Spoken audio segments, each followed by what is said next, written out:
bombastic side-eye, criminal offensive side-eye.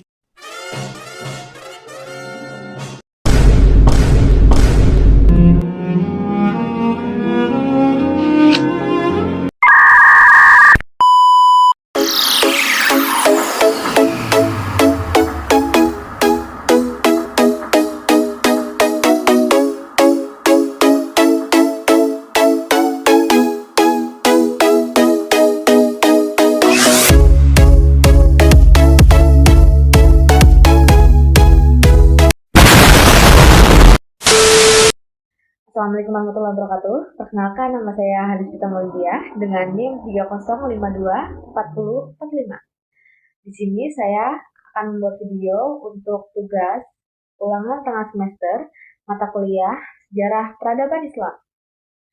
Saya dari Prodi Bimbingan Penyuluhan Islam kelas B. Di sini saya akan menjelaskan tentang 6 keyword dari 6 materi. Yang pertama saya akan menjelaskan materi pertama atau keyword pertama, peradaban Arab pra-Islam. Yang saya ambil dari keyword pertama yaitu tentang jahiliyah. Jahiliyah adalah istilah yang merujuk pada kondisi masyarakat Arab sebelum kedatangan Islam, yang secara harfiah berarti kebodohan atau ketidaktahuan. Istilah ini mencakup berbagai aspek kehidupan sosial, budaya, agama masyarakat Arab pada masa itu. Aspek-aspek jahiliyah yaitu 1. Politisme. Masyarakat Arab pra-Islam umumnya menganut kepercayaan politisme, menyembah banyak dewa dan berhala. Mekah dengan Ka'bah sebagai pusatnya menjadi tempat pemujaan para dewa. Dan yang kedua, kekerasan dan konflik. Kehidupan sosial diwarnai oleh pertikaian antara suku, rivalitas dan konflik seringkali dipicu oleh masalah kehormatan, sumber daya, atau perselisihan politik. Dan yang ketiga, kehidupan sosial terfragmentasi. Masyarakat terdiri dari berbagai suku dengan identitas dan loyalitas yang kuat. Hubungan antar suku seringkali bersifat antagonistik. Dan yang keempat, praktik buruk terhadap praktik-praktik yang dianggap tidak etis seperti pembudakan, pembunuhan bayi perempuan, dan norma-norma sosial yang tidak menguntungkan bagi kaum wanita. Yang kelima, keterbatasan pendidikan.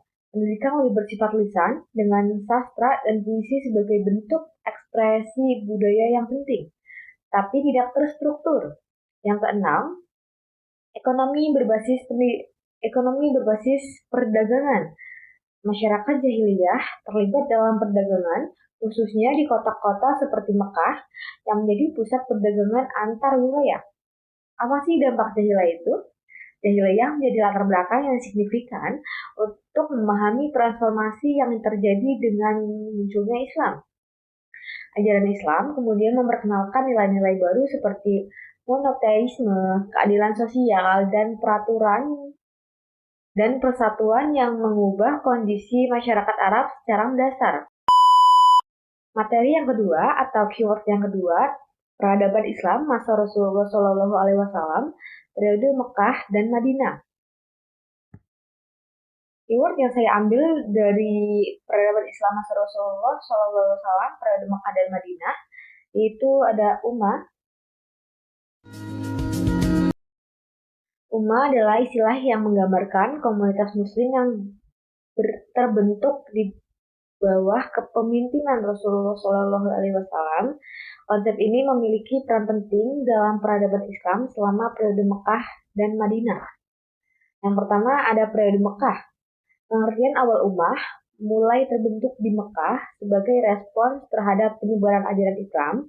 Meskipun terdiri dari kelompok kecil, mereka saling mendukung di tengah penindasan. Ada juga solidaritas anggota ummah saling melindungi dan membantu satu sama lain dari penganiayaan suku Quraisy dan menciptakan ikatan yang kuat di antara mereka. Pendidikan dan penyebaran. Masyarakat ummah berfokus pada pengajaran ajaran Islam secara lisan, membangun identitas bersama meskipun dalam kondisi sulit. Yang kedua, periode Madinah. Konstitusi Madinah. Di Madinah, ummah diperkuat dengan konstitusi Madinah yang mengatur hubungan antara muslim dan non-muslim. menunjukkan komitmen terhadap kerukunan. Terus ada juga pusat kegiatan. Pusat kegiatan ini Masjid Nabawi menjadi pusat kegiatan keagamaan, sosial, dan politik bagi umat, memperkuat kebersamaan dan identitas kolektif. Perjuangan bersama. Selama konflik seperti Perang Badar, semangat umat terlihat jelas saat anggota komunitas bersatu untuk mempertahankan agama dan identitas mereka. Secara keseluruhan, ummah merupakan landasan bagi terbentuknya masyarakat muslim yang solid dan berdaya, baik di Mekah maupun di Madinah. Yang ketiga, tentang peradaban Islam, masa Khulafaur Rasyidin, Abu Bakar dan Umar bin Khattab. Di sini saya mengambil keyword tentang pemerintahan syura.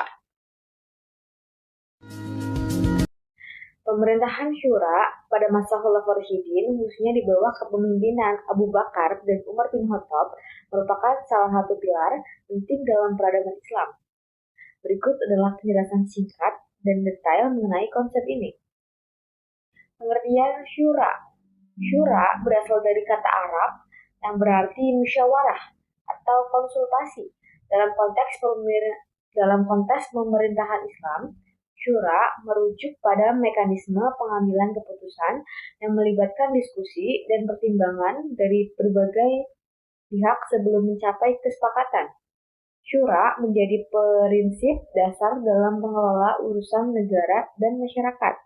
Pemerintahan syura di masa Abu Bakar. Kepemimpinan. Pemilih khalifah setelah wafatnya Nabi Muhammad SAW, Abu Bakar dipilih sebagai khalifah pertama.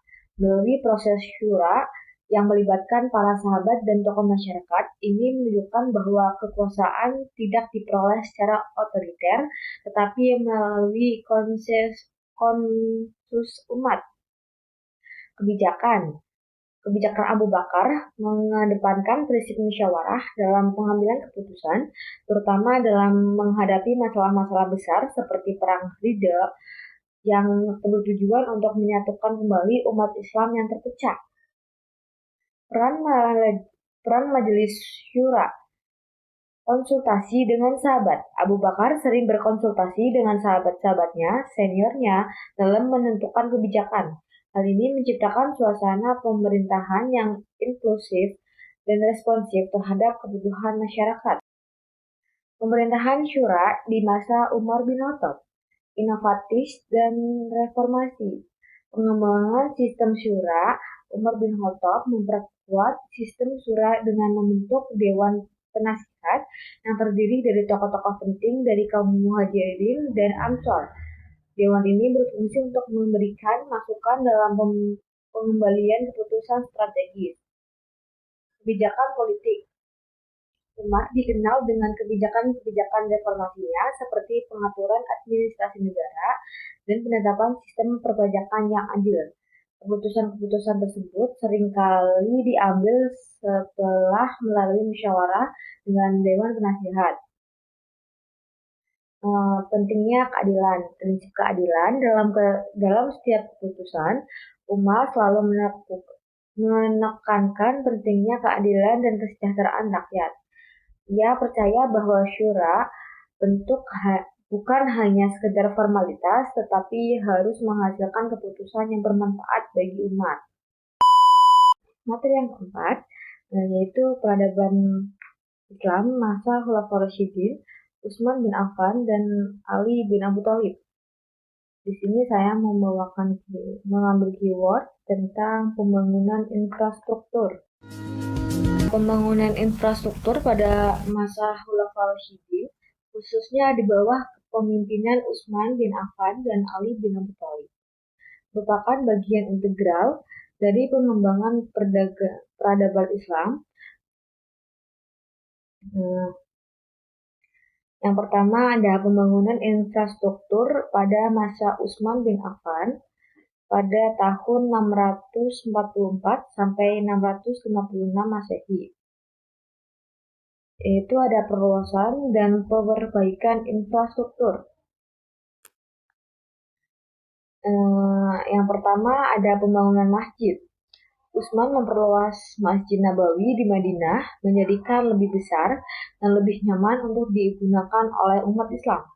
Masjid ini menjadi pusat kegiatan ibadah dan sosial. Yang kedua, jalan dan saluran air. Utsman membangun jalan-jalan menghubungkan berbagai wilayah dalam kekhalifahan Islam untuk memudahkan perjalanan dan perdagangan. Selain itu, Utsman membangun saluran air untuk memenuhi kebutuhan air bersih bagi masyarakat, terutama di masjid-masjid. Ada juga peningkatan kesejahteraan masyarakat, seperti Baitul Mal. Utsman membangun Baitul Mal sebagai lembaga keuangan publik yang mengelola sumber daya ekonomi untuk kesejahteraan umat. Ini termasuk mendirikan pasar-pasar yang mendukung perdagangan dan meningkatkan perekonomian. Yang kedua ada infrastruktur sosial. Utsman mendirikan lembaga pendidikan dan pusat pembelajaran agama untuk meningkatkan pengetahuan umat muslim. Pembangunan infrastruktur pada masa Ali bin Abi Thalib pada tahun 656 sampai 661 Masehi. Konsolidasi dan pembangunan infrastruktur. Ada perbaikan jalan dan keamanan. Ali fokus pada perbaikan jalan-jalan yang rusak akibat konflik internal. Ia berusaha meningkatkan keamanan perjalanan agar perdagangan dapat berlangsung dengan baik. Yang kedua, ada pengembangan pertanian. Ali mendorong pengembangan pertanian untuk memperhatikan dan pada irigasi dan pengelolaan sumber daya air penting untuk ketahanan pangan masyarakat. Ada juga kebijakan ekonomi dan sosial. Yang pertama, keadilan sosial. Ali menekankan pentingnya keadilan dan sosial dalam pembangunan infrastruktur. Ia berusaha memastikan bahwa semua lapisan masyarakat mendapatkan manfaat dari pembangunan yang dilakukan. Yang kedua ada partisipasi masyarakat. Ali mengajak partisipasi masyarakat. Yang kedua, partisipasi masyarakat. Ali mengajak partisipasi masyarakat dalam proses pembangunan sehingga keputusan yang diambil mencerminkan kebutuhan masyarakat. Materi yang kelima, peradaban Islam masa Daul Umayyah 1. Di sini saya mengambil keyword tentang ekspansi. Ekspansi wilayah pada masa peradaban Islam di bawah Daul Umayyah, terutama di bawah kepemimpinan Muawiyah bin Abi Sufyan, merupakan salah satu fase paling signifikan dalam sejarah Islam. Ada latar belakang Daul Umayyah. Daul Umayyah didirikan setelah periode Khulafaur Rasyidin dengan Muawiyah sebagai khalifah pertama yang memindahkan ibu kota kekhalifahan ke Damaskus. Di bawah kepemimpinannya, ekspansi wilayah Islam mencapai puncaknya, memperluas pengaruh dan kekuasaan Islam ke berbagai daerah. Ekspansi wilayah. Yang pertama ada ekspansi ke timur, wilayah yang dikuasai. Ekspansi dimulai dari Irak menuju timur, mencakup ke daerah Khorasan, Burhan, dan Samarkand. Pasukan Muslim juga menguasai wilayah Afghanistan hingga Kalbu. Ada juga pentingnya perang. Pertempuran melawan kerajaan Persia menjadi kunci dalam memperluas wilayah ini dengan banyak kemenangan yang membawa daerah baru di bawah kekuasaan Islam. Yang kedua ada ekspansi ke barat. Afrika Utara di bawah kepemimpinan Uqban bin Nafi, pasukan Muslim berhasil menaklukkan Karj dan melanjutkan penaklukan ke seluruh pesisir Afrika Utara. Ekspansi ini bertujuan untuk menguasai Mesir dan mengamankan jalur perdagangan. Ada juga penaklukan Spanyol pada masa Khalifah Al-Walid bin Abdul Malik tahun 705 sampai 715 Masehi. Pasukan Muslim di bawah Tariq bin Ziyad berhasil menyeberangi Selat Gibraltar dan menaklukkan wilayah Spanyol. Kota-kota penting seperti Cordoba, Sevilla, dan Toledo jatuh ke tangan Muslim. Yang ketiga, pertempuran melawan Bizantium. Konstantinopel ekspansi juga mencakup serangan terhadap Kekaisaran Bizantium, termasuk pengepungan Konstantinopel, meskipun tidak berhasil menaklukkan kota ini. Serangan tersebut menunjukkan ambisi Daul Umayyah untuk memperluas kekuasaan ke Eropa. Ada juga dampak ekspansi. Yang pertama, penyebaran Islam. Ekspansi ini tidak hanya memperluas batas geografis kekhalifahan, tetapi juga menyebarkan ajaran Islam ke berbagai budaya dan masyarakat baru. Banyak penduduk lokal yang memeluk agama Islam sebagai hasil dari interaksi dengan pasukan Muslim. Yang kedua, pembangunan infrastruktur. Dengan memperluas wilayah, pembangunan infrastruktur seperti jalan, masjid, dan pusat-pusat pemerintahan menjadi prioritas. Hal ini membantu memfasilitasi administrasi yang lebih baik dan komunikasi antar wilayah. Konsolidasi kekuasaan. Ekspansi yang luas membantu Daul Umayyah dalam mengkonsolidasikan kekuasaan dan mengamankan jalur perdagangan penting yang mendukung ekonomi kekhalifahan. Materi yang terakhir, peradaban Islam masa Daul Abbasiyah. Di sini saya mengambil keyword zaman kemasan. Zaman kemasan peradaban Islam pada masa Daul Abbasiyah sering disebut sebagai The Golden Age, merupakan periode penting dalam sejarah yang ditandai dengan kemajuan pesat dalam berbagai bidang, termasuk ilmu pengetahuan, seni, dan budaya. Ada latar belakang Daul Abbasiyah. Daul Abbasiyah didirikan pada tahun 750 Masehi setelah menggulingkan dinasti Umayyah. Pusat pemerintahan dipindahkan ke Baghdad yang menjadi pusat kebudayaan dan ilmu pengetahuan. Masa kejayaan ini terutama terjadi pada pemerintahan Khalifah Harun al-Rasyid pada tahun 786 sampai 809 Masehi dan putranya Al-Ma'mun pada tahun 813 sampai 833 Masehi. Juga ciri-ciri zaman kemasan. Yang pertama, perkembangan ilmu pengetahuan, yaitu penerjemah karya klasik. Pada masa ini, banyak karya ilmiah dari Yunani, Persia, dan India diterjemahkan ke dalam bahasa Arab. Ini termasuk teks-teks filsafat, matematika, astronomi, dan kedokteran. Proses penerjemahan ini dilakukan di lembaga seperti Baitul Hakim di Baghdad. Ada juga kemunculan tokoh ilmuwan. Banyak ilmuwan terkemukakan muncul selama periode ini, seperti Al-Khawazini atau matematika, Al-Razi atau kedokteran, dan Ibnu Sina atau filsafat dan kedokteran. Mereka memberikan kontribusi signifikan terhadap perkembangan ilmu pengetahuan. Yang kedua, kemajuan budaya dan seni, yaitu seni arsitektur. Arsitektur Islam berkembang pesat dengan dibangunnya masjid-masjid megah dan istana yang indah. Contohnya adalah Masjid Agung Semarang dan Istana Al-Mansur. Terus sastra dan puisi. Sastra Arab mengalami kemajuan yang signifikan dengan munculnya karya-karya puisi dan prosa yang kaya. Karya-karya ini mencerminkan kebudayaan yang beragam dan memperkuat identitas Islam. Yang ketiga, stabilitas ekonomi, yaitu perdagangan internasional. Ekonomi Abbasiyah didukung oleh jaringan perdagangan yang luas, menghubungkan Timur Tengah dengan Eropa.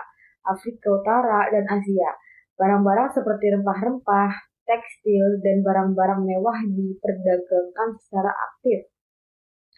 Ada juga inovasi pertanian. Pertanian juga mengalami kemajuan dengan pengenalan teknik baru dan tanaman dari berbagai wilayah. Ini membantu meningkatkan produksi pangan. Yang keempat, sistem pemerintahan. Ada administrasi yang efisien. Khalifah Abbasiyah mengembangkan sistem administrasi yang lebih baik dibanding pendahulunya. Mereka mengadopsi elemen-elemen ini dari pemerintahan Persia untuk meningkatkan efisiensi. Yang kedua, keterlibatan berbagai etnis. Berbeda dengan dinasti Umayyah yang lebih Arab sentris, Abbasiyah melibatkan berbagai etnis dalam pemerintahan termasuk Persia dan Turki sehingga menciptakan stabilitas politik. Sekian dari saya. Maaf jika memang ada kesalahan kata atau memang kurang lengkap materi yang saya sampaikan. Wabillahi taufiq wal hidayah. Wassalamualaikum warahmatullahi wabarakatuh. Oke teman-teman, terima kasih sudah menonton videonya.